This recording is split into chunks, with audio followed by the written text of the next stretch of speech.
સુરત શહેર મહિલા home guard unit દ્વારા રવિવારના રોજ જિલ્લા કમાન્ડન્ટ ડોક્ટર પ્રફુલ્લ વી સિરોયાની અધ્યક્ષતા હેઠળ પરેડ દરમિયાન વિવિધ કાર્યક્રમોનું આયોજન કરવામાં આવ્યું હતું, જેમાં મહિલા હોમગાર્ડ યુનિટમાં હોમગાર્ડ વેલફેર ફંડ અવસાન સહાય ચેક અર્પણ, રાજ્યકક્ષા રમત મહોત્સવ 2024 અંતર્ગત ગોળાફેંક, રસ્સા ખેંચમાં પ્રથમ આવનારને ટ્રોફી, પ્રમાણપત્ર વિતરણ, દરમાં લાંબી સેવા આપનાર નિવૃત્ત થયેલ સભ્યનું વિદાય સમારંભનું આયોજન કરવામાં આવ્યું હતું।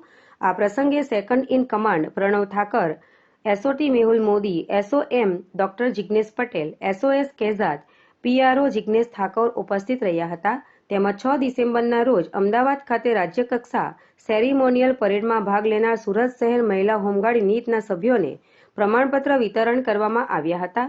ત્યારબાદ રાજ્યકક્ષા રમત મહોત્સવ 2024માં સુરત શહેર મહિલા હોમગાર્ડ્સ યુનિટના ગોળાફેંકમાં પ્રથમ વિજેતા વૈશાલીબેન પાટીલને જિલ્લા કમાન્ડન્ટ ડોક્ટર પ્રફુલ્લ સિરોયાના હસ્તે ટ્રોફી, મેડલ તેમજ પ્રમાણપત્ર એનાયત કરવામાં આવ્યા હતા।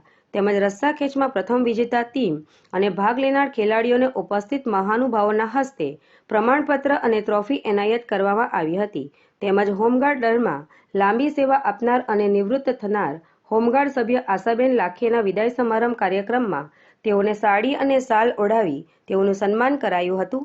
આ કાર્યક્રમમાં જિલ્લા કમાન્ડન્ટ હોમગાર્ડ સુરત શહેરના ડોક્ટર પ્રફુલ્લ સિરોયાના હસ્તે મહિલા યુનિટના દિવંગત પામેલા મહિલા સભ્ય સ્વર્ગીય જીનલબેન પંકજકુમાર રાવડિયાના પરિવારજનોને હોમગાર્ડ્સ સહાયમાંથી મરણોત્તર સહાય ફંડ ₹1,55,000નો ચેક અર્પણ કરવામાં આવ્યો હતો।